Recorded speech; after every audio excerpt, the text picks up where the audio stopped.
Dear students, the new chapter, that is application of derivative, I am going to start it now. As you know that we have to start with increasing and decreasing function. So let's start. What is increasing and decreasing function? First of all, I would like to take some example of linear function. As for example, तो यहाँ पर slope जो है intercept is 3 है और यह 3 Y axis पर 1, 2 and 3 यहाँ पर से होकर गुजरेगा. Similarly if you consider y is equal to -x+4, y axis पर 1, 2, 3, 4 से गुजरेगा और इसका स्लोप होगा, it's slope is -1. The very most important thing is that sometimes we see that slope is positive and sometimes we see that slope is negative. How does it happen? When the theta is less than 90 degree, then only you will get positive slope. When the theta is more than 90 degree, in that condition you will get slope as negative. I don't think more elaborately I should explain what is slope, because in previous classes you all have studied what is slope and how it is defined and what is the definition of this slope.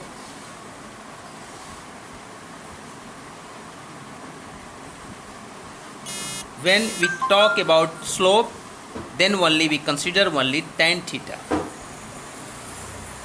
and theta is less than 90 degree, you will get positive slope. When theta is greater than 90 degree, you will get negative slope.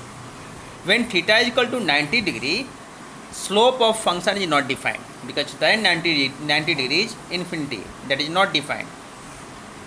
Sometimes there would be a condition that when theta would be 0, what would happen then? In that situation, the slope would be parallel to x-axis. Slope would be parallel to x-axis and slope is parallel to x-axis. As it is, see at this place, there is a slope. At this place, the slope is parallel to x-axis. Here tan theta is equal to 0. Tan theta is equal to 0. Tan theta is slope of the function. Then slope of the, now in figure 1 we have to consider increasing and decreasing function, to which I will say increasing and to which I will say decreasing. The figure 1, as the value of x increase, the fx also increases as well. This type of function is known as increasing function. But when you consider figure 2, you will see that as the value of x increases, the value of fx decreases. See, when x1, is it clear that x1 is less than x2, but fx1 is greater than fx2. See here, x1 greater than x2, but fx1 x1 less than x2, but fx1 greater than fx2. Then we say that the function is decreasing function. But in figure 1, x1 is less than x2, also fx1 is less than fx2. This type of function is known as increasing function. And what is the value of x? When you talk about a function, means that function is defined in a interval. The function is defined in an interval. Suppose that interval is AB, and x is a point in that interval. We are considering that point x, and at that point we see that there may be many other points. Suppose x1 and x2 are in interval of AB, and if x1 is less than x2, also fx1 is less than fx2, then we say that it is increasing function. And if there is a case that x1 is less than x2 but fx1 is greater than fx2, then we say that it is decreasing function. Now,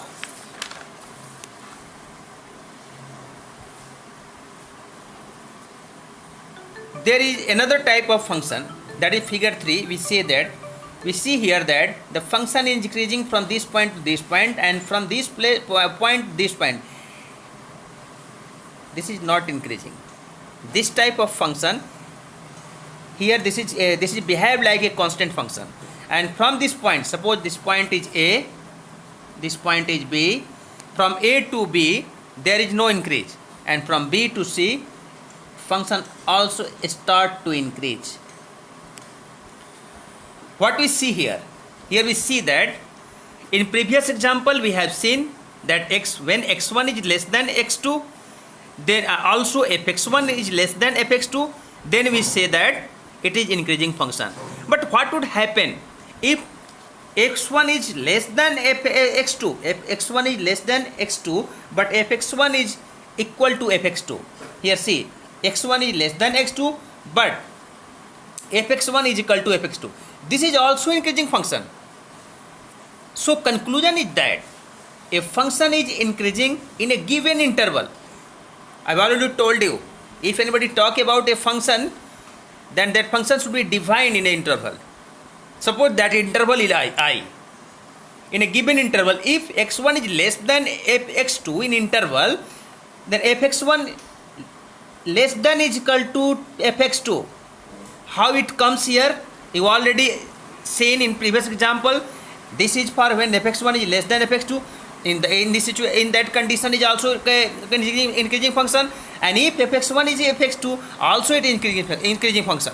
So we write here that if x1 is less than x2 in a given interval, also fx1 less than is equal to fx2. So we say that this is the sufficient condition for increasing function. Now consider decreasing function. A function is a decreasing function in a given interval I if x1 less than x2 in interval I and fx1 greater than is equal to fx2. x1 x2 से तो छोटा हो गया, but fx1 is greater than is equal to fx2. अगर इस condition, if there is such this type of condition, then we say that this is decreasing function. Now consider this graph of a function. If this is decreasing function, this is decreasing function as it is written here. See, the condition is already given in this figure. x1 is less than x2 but fx1 greater than fx2.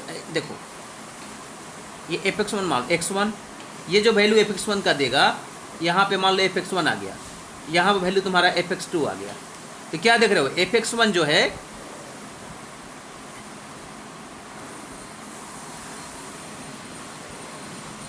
x1 less than x2, x1 less than x2 but fx1 greater than fx2, and a to b the function is not increasing. The value of fx1, the value of fx does not change, means it is constant here. So we have written here that fx1 greater than is equal to fx2. When the function is constant, then dy by ds is equal to 0. Strictly increasing function किसे कहते हैं? As in figure 1, we know that when x1 less than x2 in interval I, fx1 less than fx2, this is condition of strictly increasing. Here is less than is given, but less than is equal to is not given. If there is fx1 less than, only less than fx2, then we say that it is strictly increasing. So far strictly decreasing function concern. As in figure 2, we have already seen that when x1 less than x2 in a given interval, fx1 was greater than fx2. See, this is the best example. This is the graph of a decreasing function when x1 less than x2 but fx1 is greater than fx2. Suppose here fx1 is here and fx2 is here. So it's clear from this graph that fx1 is greater than fx2. Now see a different type of curve.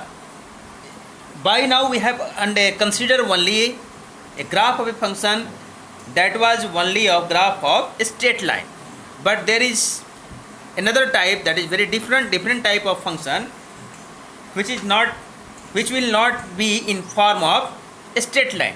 It is in form of a curved line. This is the example of, this is the graph of sin x function, and you know from the 0 to pi by 2, the graph of the sin x function increasing, and from at point pi by 2 it is not increasing, means here it is constant function.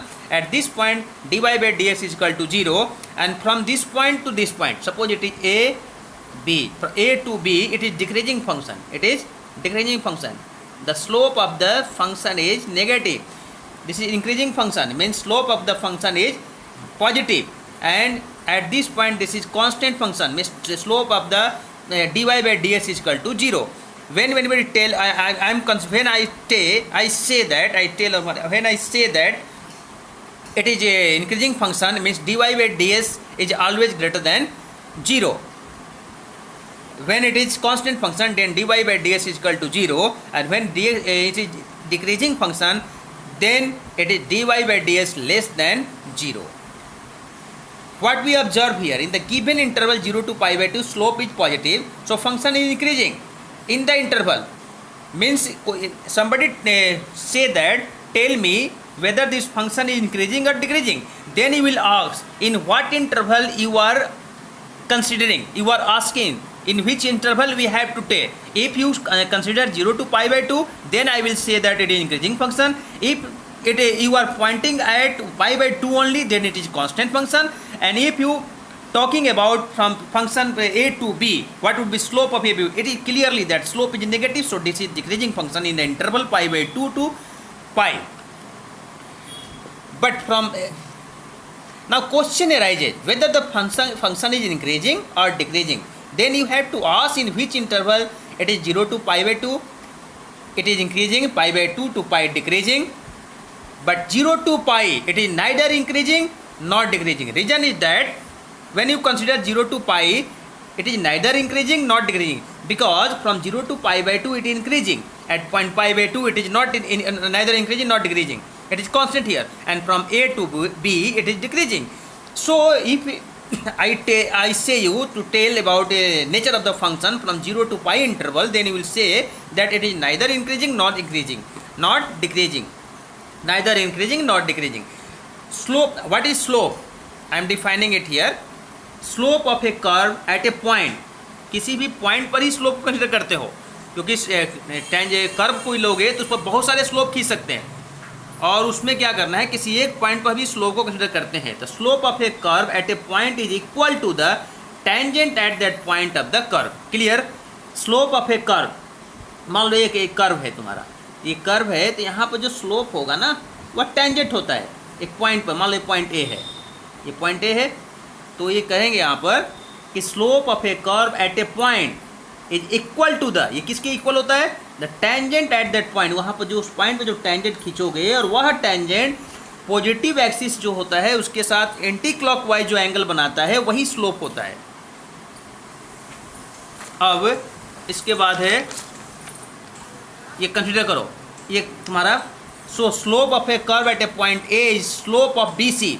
यहाँ पर देखो B C, ये ए है, slope of B सी, ये B C line बन रहा है, यहाँ पर बी और सी, बी सी लाइन बन रहा है, which is tangent to the curve, and this B C is tangent to the curve at that point. The slope of curve होगा स्लोप ऑफ बी सी. अब स्लोप ऑफ बी सी निकालने के लिए, ये point मान लो बी का point 1 1 है, सी का पॉइंट 3 2 है, तो हम स्लोप एज भी पिछले क्लास में हम पढ़ चुके हैं, that y2 minus y upon x2 minus x1, so we will get here 1/2, and slope of curve is denoted as f dash x.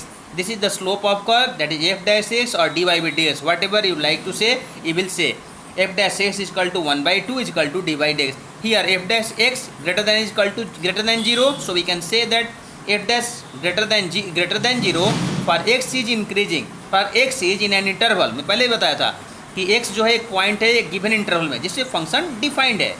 x is an interval excluding end point. अब differentiation में तुम पहले से भी जानते हो कि and point पर डिफ्रेंसिएशन नहीं होता है, इसीलिए यहाँ पर कहा है excluding end point, and function is continuous in the interval, then f is strictly increasing. साफ बात है, अगर x एक पॉइंट है इंटरवल में एक्सक्लूडिंग एंड पॉइंट, तो एफ डैश एक्स अगर ग्रेटर दैन 0 है तो उस फंक्शन को स्ट्रिक्टली इंक्रीजिंग कहेंगे. सिमिलरली अगर F dash x less than 0 है फॉर एक्स, अब एक्स क्या है, उस इंटरवल में है जो इंटरवल का एक्सक्लूडिंग एंड पॉइंट को छोड़ देना है, जिस पर फंक्शन को डिफरेंशिएशन नहीं प्राप्त कर सकते हैं। X is an interval excluding the end point and f is continuous in the interval, then f is strictly decreasing. Note, if function is strictly decreasing increasing in an interval I, then it is necessarily decreasing increasing in interval I, but converse not true। मतलब साफ है कि अगर कोई function strictly decreasing है तो उसको हम इंक्रीजिंग फंक्शन भी कहेंगे, लेकिन अगर कोई इंक्रीजिंग फंक्शन है तो उसको स्ट्रिक्टली डिक्रीजिंग नहीं कहेंगे। सिमिलरली अगर कोई फंक्शन स्ट्रिक्टली इंक्रीजिंग है तो उसको इंक्रीजिंग फंक्शन भी कह सकते हैं, लेकिन इंक्रीजिंग फंक्शन है तो उसको स्ट्रिक्टली इंक्रीजिंग फंक्शन नहीं कहते हैं। That's all for today.